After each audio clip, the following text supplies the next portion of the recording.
El mundo y sobre todo América Latina están a la expectativa de lo que pueda pasar con esa flotilla, buques, cruceros, lanzamisiles, aviones, helicópteros, que están en una maniobra de entrenamiento común, arreglada, de las que hace muchas Estados Unidos al año, pero esta a solo kilómetros de las aguas territoriales de Venezuela.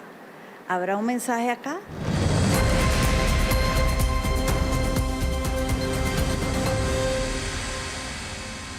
Para entender el mundo y lo que está pasando, vamos a conversar con Andrés Molano, profesor de Relaciones Internacionales y director de la Maestría en Comunicación Política de la Universidad del Rosario. Andrés, bienvenido. Gracias, María Teresa. Muchas veces hemos hablado de muchos temas y entre ellos Venezuela, y lo hemos discutido, como digo, en varias ocasiones. ¿Estás viendo una amenaza? Bueno, al preguntarlo de esa manera, me pones un poco en el papel de Nostradamus, y Nostradamus era un muy mal analista político, y de eso creo que deberíamos cuidarnos quienes intentamos ejercer el oficio. Yo creo que es muy difícil hacer una lectura clara, nítida de lo que está pasando, entre otras cosas, porque a eso nos ha obligado la administración del presidente Donald Trump, que ha hecho de la incertidumbre parte de sus herramientas estratégicas y sobre todo de su capacidad de ejercer el poder. Esto es bien interesante. A veces uno diría, el poder se genera con la capacidad de producir certidumbres. Pues Trump lo que hace es jugar a lograr lo que quiere a través de la incertidumbre. Yo no veo tan nítido qué es lo que está pasando en las aguas del Caribe frente a las costas de Venezuela. Pero creo que podríamos identificar tres cosas para tratar de entenderlo: el signo, el gesto y la acción.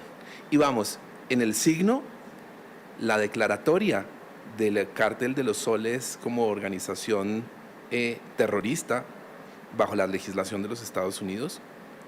El gesto, este despliegue de capacidades militares al frente de Venezuela, pero falta ver si llegamos a la acción.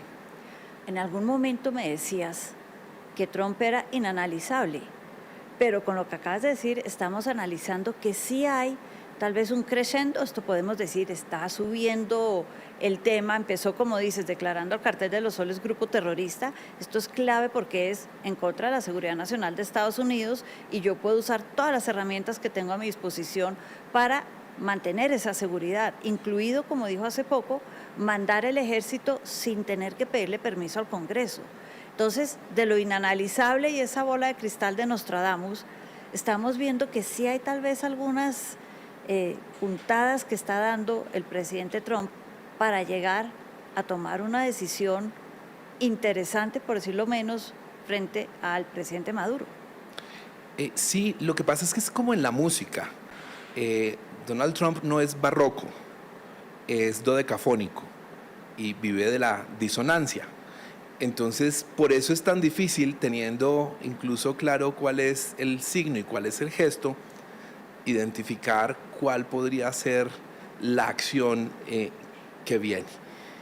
Ahora, estamos en la región, acá todos estamos mirando a ver qué va a pasar en Venezuela, algunos con el deseo, otros menos, pero todos estamos pendientes de lo que pase con Venezuela. En ese sentido, ¿cómo podemos interpretar? ¿Qué piensas tú? ¿Qué has visto de los demás países en la región? Porque yo vi un Brasil que esta semana, en medio de otras declaraciones, Celso Amorín, el asesor de cabecera de Lula, quien le habla muchas veces al oído en los temas de relaciones internacionales, salió a decir, entre otras cosas, recordemos hoy que Brasil no reconoce a Maduro como presidente legítimo de Venezuela. Es decir, me estoy lavando las manos, no voy a preocuparme mucho por lo que le pase a Maduro.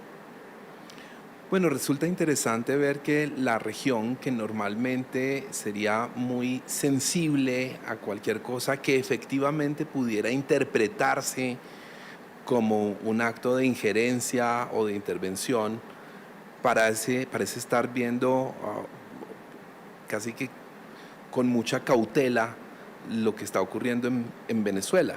No ha habido declaraciones ni reacciones estridentes.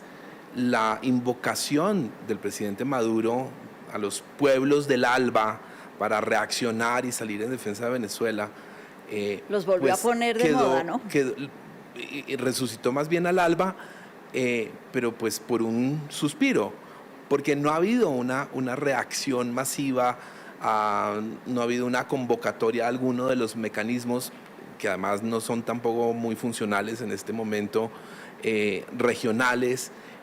Luego parecería que tampoco los estados de la región están considerando que la temperatura esté particularmente elevada, aunque cualquier cosa pueda pasar en medio de la incertidumbre. Y yo creo que ahí hay que hacerse dos preguntas. La primera, ¿cuál sería el interés en este momento de Estados Unidos, por un lado, y del presidente Donald Trump, de abrir la caja de Pandora de una intervención en Venezuela? Entre otros, en momentos en los cuales está aspirando muy convencidamente al Premio Nobel de Paz. Hay 6 o 7 conflictos que el presidente Donald Trump cree que está resolviendo, que quizás haya contribuido efectivamente a resolver. ¿Por qué manchar lo que para él es una historial bastante presentable ante el Comité del Nobel con una intervención en Venezuela? Yo creo que ahí, y lo he pensado mucho, Andrés, te interrumpo, el 10 de octubre, el día de la entrega de los premios Nobel, yo creo que él va a esperar a ver si le dan o no le dan un premio Nobel. Es factible que espere, como es factible que decida tomar una decisión anticipada, si es que tiene en la cabeza la manera de venderle al Comité del Premio Nobel y obviamente a Estados Unidos y al mundo que lo que está haciendo lo está haciendo por un bien mayor, que es la paz en la región, acabando con un grupo criminal. Pero yo creo que el 10 de octubre sí es una fecha que para él es supremamente importante. Ahora, no sé tú qué opinas, pero si le dan el premio Nobel al presidente Trump, yo creo que es darle carta blanca para muchas cosas, diciendo ya me lo gané, ahora sí puedo intervenir en Venezuela y en muchos otros lugares seguramente, o puedo jugármela distinto en Ucrania, o puedo jugármela distinto con Netanyahu en Israel, porque ya tengo el premio Nobel. Yo creo que eso hay un antes y un después, es cierto, que puede ser muy interesante según uno como vea el tema de la intervención del presidente Trump. O, conociendo al presidente Trump, es incluso posible que si se gana el premio Nobel, al día siguiente resuelva que no es nada importante tener o no el premio Nobel. Yo me inclino a pensar más bien eso. Desde mi punto de vista, María Teresa, lo que estamos viendo tiene que ver más con la lógica de control de fronteras de los Estados Unidos. Lo que quiero decir es que Estados Unidos ha hecho desde el 20 de enero del tema fronterizo, el tema de control de fronteras, uno fundamental en su seguridad nacional. Y no se trata solo de los límites de Estados Unidos, sino de todas aquellas áreas por las cuales circulan, hay un flujo de bienes, de personas, de actividades que pueden comprometer su seguridad nacional.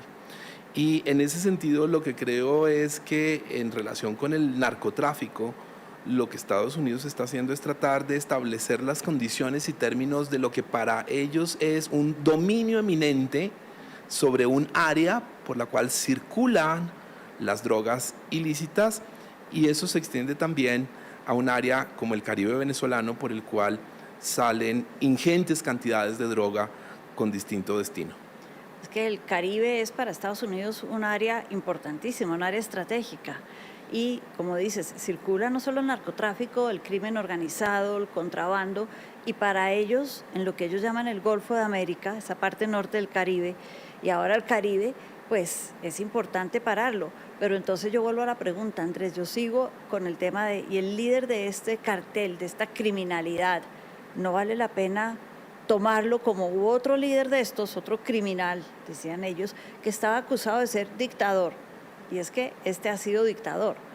Estaba acusado de ser narcotraficante, también. Estaba acusado de ser un gran criminal y tener nexos criminales. Y hace 36 años en Panamá entraron 26.000 tropas americanas y se llevaron a Noriega porque estaba acusado de crímenes y ellos estaban haciéndole un bien al territorio. Obviamente está el canal de por medio, un bien a América Latina, liberándolo de este tipo de personas para que vuelva a fluir la democracia. no se puede pensar en eso en el siglo XXI, o eso ya son temas que en el siglo XXI no. Yo creo que hay grandes diferencias, sí, y la historia no se repite, aunque rime, pero a veces rima con cacofonía. Otra vez, disonancias. Eh, y habría que pensar en lo que estaba ocurriendo en el mundo y en la región en ese momento de la intervención en Panamá. Está, por supuesto, el elemento del canal, que hace ya por sí solo una gran diferencia. Veníamos de un proceso de transición a la democracia en la región, en el que Noriega era una anomalía, y había un cierto consenso en que era una anomalía. Así que los Estados Unidos, hasta cierto punto, y a pesar de la reacción que pudieron tener algunos gobiernos en ese momento, estaba operando contra un telón de fondo que de alguna manera era favorable a la idea de que había que eliminar a los dictadores que estaban retrasando el giro hacia la democracia de la región. Hoy en día las democracias en la región no gozan de la mejor salud. La convergencia democrática es más bien un recuerdo de otras épocas, y sin embargo no por eso veo yo que sea más probable que se produzca algo parecido en Venezuela a lo que ocurrió con Noriega en Panamá en aquel momento. Que la historia de intervenciones, yo sigo pensando en América Latina, ha tenido sus altos y bajos, momentos en que eran totalmente aceptables. Estábamos hablando de Panamá a principios del siglo XX, recordemos todo lo que fue Nicaragua, las llamadas guerras del banano, en las denominadas repúblicas bananeras, para defender los intereses de la United Fruit Company. Después se hicieron con la excusa de la Guerra Fría, en contra del comunismo. Yo creo a veces que la vida es cíclica, y sobre todo la política es cíclica, es bastante cíclica, que a lo mejor estamos viendo un regreso a ese tipo de posibles intervenciones el día de mañana. No solamente tenemos el Caribe, lo que pueda pasar en estos días, puede haber intervenciones en otros lugares. Él habla de haber resuelto conflictos, pero también dice que si los conflictos que él ha resuelto, que no son sino cesarfuegos, en el resto del mundo no funcionan, le va a tocar hablar con la gente del Congo, ver a ver cómo hace para que le hagan caso en el Congo, cómo hace para que le hagan caso el día de mañana en Azerbaiyán, en Nagorno. Yo creo que él está ambientando, o puede estar ambientando, un nuevo tipo de intervención donde no son 26.000 tropas, pero sí una presencia más firme de Estados Unidos para ahuyentar a otros países, una presencia donde Estados Unidos quede otra vez como el hegemón que es, el que manda, el que domina, el que tiene una visión de mundo y que compite con otros, como puede ser China o Rusia, por esa visión de mundo, y a lo mejor le gustaría empezar por lo que le queda cerca.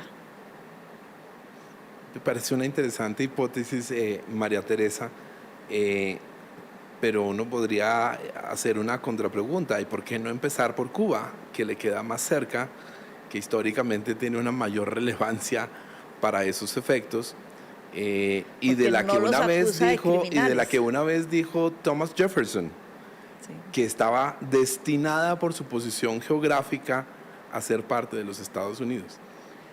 Sí, interesante, pero tiene este Maduro que ahora lo está vendiendo como el gran criminal, el buscado, 50 millones, recompensa, el Far West aplicado al siglo XXI, el tema de las recompensas, vamos por él a buscarlo, en un mundo donde las guerras hoy ya no son intervenciones, como digo, 26.000 personas, sino un dron, una operación quirúrgica, una operación estilo, esto ya es como más espionaje, lo que pasó con Osama Bin Laden en el medio de la noche.